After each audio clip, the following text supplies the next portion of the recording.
The federal government, through the Ministry of Health, has expressed the readiness to support moves by Kwara State government in its drive to locally produce vaccines and medicine as a means of addressing gaps in healthcare sector. This assistance was promised by the National Coordinator, Presidential Initiative for Unlocking the Healthcare Value Chain, PIVAC, Dr. Abdul Mukhtar, on Monday in Ilorin, while speaking at a national conference and regional harmonization conference 2025. You will recall that the PIVAC was launched as a cornerstone of the Renewed Hope Agenda in October 2023 under the auspices of the Federal Ministry of Health and Social Welfare. The Stakeholders Conference was themed contextualizing the presidential initiative to achieve local production of medicines and vaccines in Nigeria. Mukhtar, who was ably represented at the program by Dr. Olajide Adebola, National Conference Facilitator, emphasized the access to essential medicines and vaccines is an initiative that the federal government is passionate about. Chains of medicines, vaccines, and health commodities. So, the regional conference, please move quickly because of time. This initiative, what I'm part of, PIVAC, was established under the Renewed Hope Agenda of our President Bola Ahmed Tinubu GSFR, October 2023, and it has just one vision, to position Nigeria as a global leader in healthcare manufacturing, because that is the core. We can't have a resilient health system that will withstand another pandemic or epidemic without self-sufficiencies in local productions of medicines and pharmacies. So the President's visions are translated to PIVAC, and we want to catalyze domestic and regional health security and to employ our youth so that we can accelerate the transformation of the healthcare value chain across institutions and coordination. So PIVAC coordinates all stakeholders in this lawful President Bola Ahmed Tinubu's initiative. PIVAC is headed by Dr. Abdul Mukhtar. Due to other national assignments, is currently not here in the law because what he sends his regards. Next slide, please. So, PIVAC has some set of objectives. Previous slide. Now, address of welcome, the Kwara State Commissioner for Health, Dr. Amina El Imam, stated that Kwara State has immense opportunity becoming a pharmaceutical industries hub in the sub-region. This past decade, the entire human race was faced with a catastrophic pandemic that threatened literally its existence. The COVID-19 pandemic laid bare the unfortunate reality that our nation cannot produce its own vaccines, as nearly 100% of all vaccines used to tackle that pandemic were sourced externally. I'm sure you agree with me that this must change. Thus, I extend my sincere appreciation to Professor Muhammad Ali Pate, the Coordinating Minister of Health and Social Welfare, Dr. Abdul Mukhtar, the National PIVAC Coordinator, Dr. Olajide Adebola of Home Plus Medicare Services Limited, for bringing this significant dialogue to our doorstep today. This conference is not just timely, it is essential, because we are here to contextualize, localize, and harmonize efforts to actualize the Presidential Executive Order on unlocking the health sector value chain, with a specific focus on achieving self-sufficiency in the local production of medicines and vaccines in Nigeria. Other stakeholders in the health sector expressed their takes on the federal government initiative as not just being a welcome idea, but also timely. This is a good program. I would not say it's coming late, but we thank God that it's coming up and we are thinking in this direction. There is a need for us to start doing something locally, producing medicines and vaccine, which is going to open a lot of doors and there will be a lot of benefits from it. It's going to open job opportunities for Nigerians. It's going to increase accessibility, make affordability easy for our Nigerians, people to be able to access the medicines and vaccine that they need. The COVID-19 era had brought to our attention the gaps in vaccines and medicine production in Nigeria and in Africa. The usage of vaccines is about 25%. And 99% of these are being produced overseas. You can imagine only 1% of what is needed is produced in Africa. So there is a need for us to start thinking locally and doing this. We need to engage stakeholders, which one is a forum like this, where we bring in those that will be the manufacturers, the regulators, the policymakers, the government, and most importantly, the health workers and the end users. The end users are very important stakeholders in this, because we need to get their buy-in as end users. They need to trust in the government. They need to trust in these locally medicines and vaccines, so that they would, be able to use it. As many people have lost their trust in the government, so there is a need to engage them, to carry them along, so that we can get their buy-in. So this program coming at this time is a good one, and is going to, improve the economic growth of the country and of Africa as a whole. And we need to stop thinking about maybe a particular country or a manufacturer. We need to think at a continental level how to ensure that this, works and then improves the availability and accessibility of medicines and vaccines in Africa. Well, is a program that is necessary at a time when the country needs to look inward to manufacture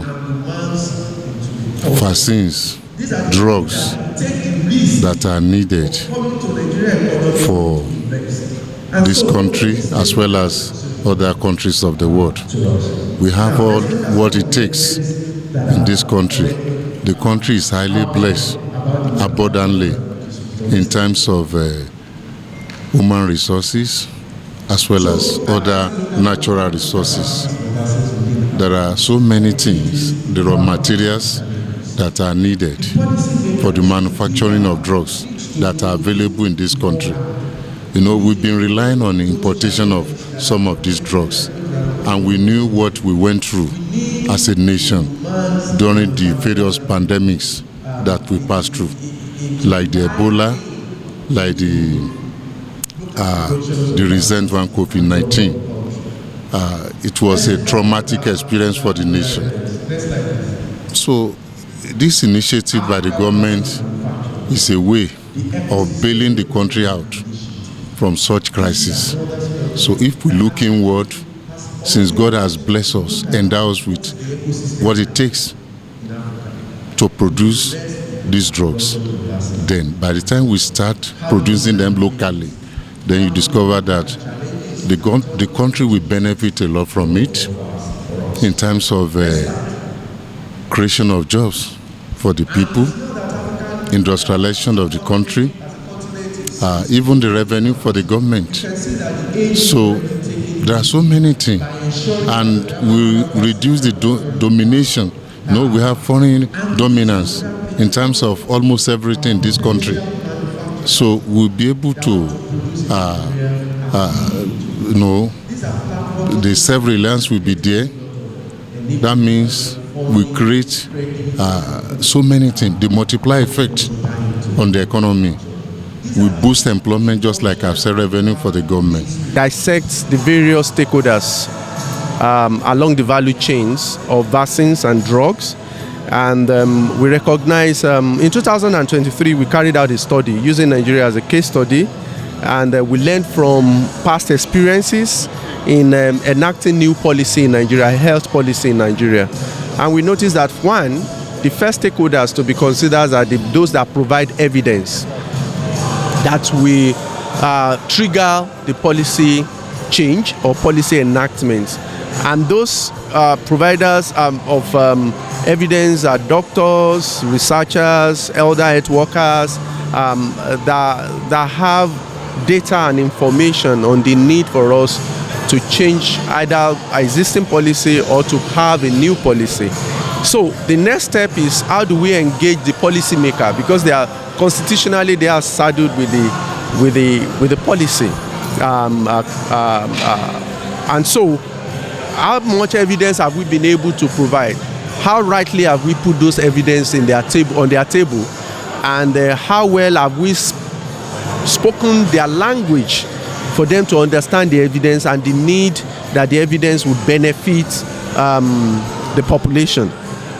So they are the next stakeholders to be considered. Then a very important stakeholder which have overarching responsibility is the regulators, the NAFDAC, the SON, the professional bodies regulators. They are so important when it comes to drugs, when it comes to vaccines.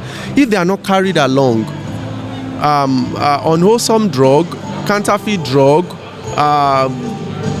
unqualified drug will find its way into the community, and then it will, instead of promoting health, is going to deter health at the end of the day. So they are also important.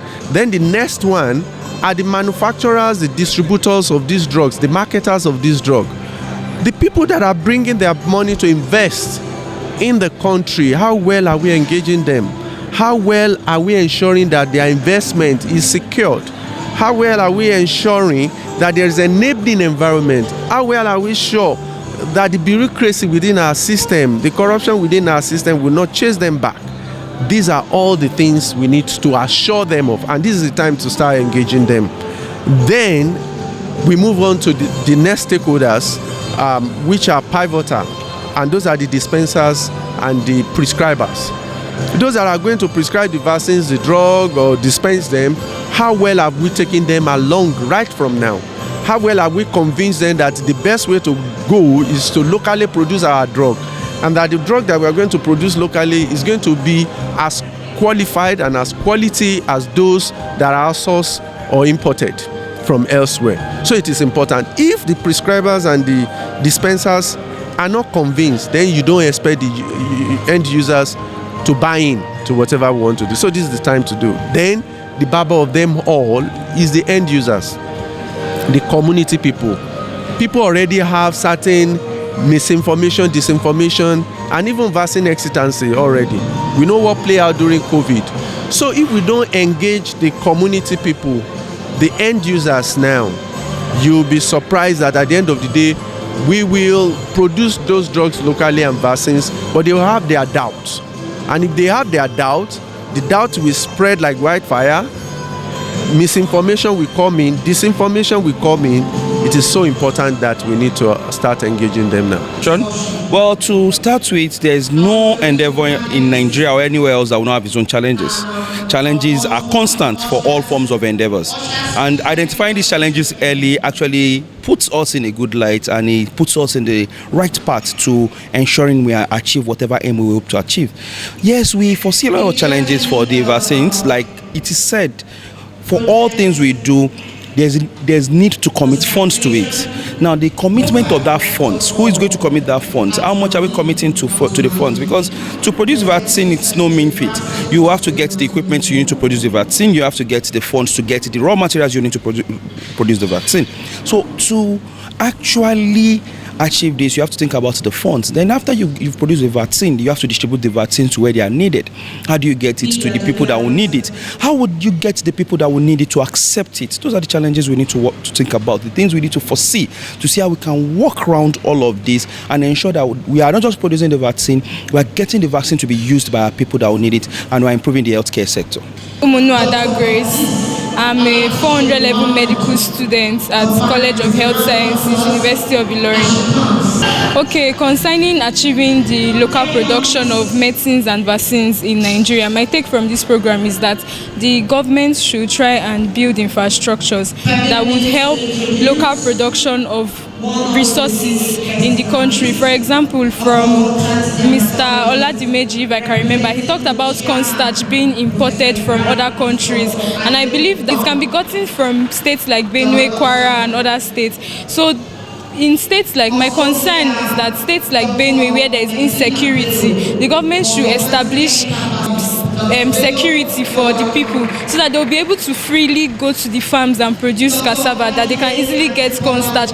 But now the state of the country, in Benue, there's a lot of killings happening, so people cannot go to their various farms easily to produce this thing. So one thing I know is that they should implement policies that there should be security and also infrastructures. My name is Abdigenu Toib. I'm the president of the Ilorin University Medical Student Association. So I've gotten a lot of things from it. One of the major highlights of the event is how policies are actually being carried out, and then the stakeholders that are involved in every policy we are having as long as any health innovation is concerned.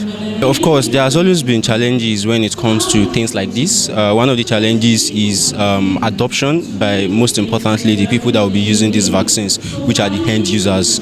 As we all know that Nigeria is a developing country, and some of our challenges is, getting people to accept innovative ideas like this. So I see that there is likely going to be some challenges across the various stakeholders that are involved in this whole program.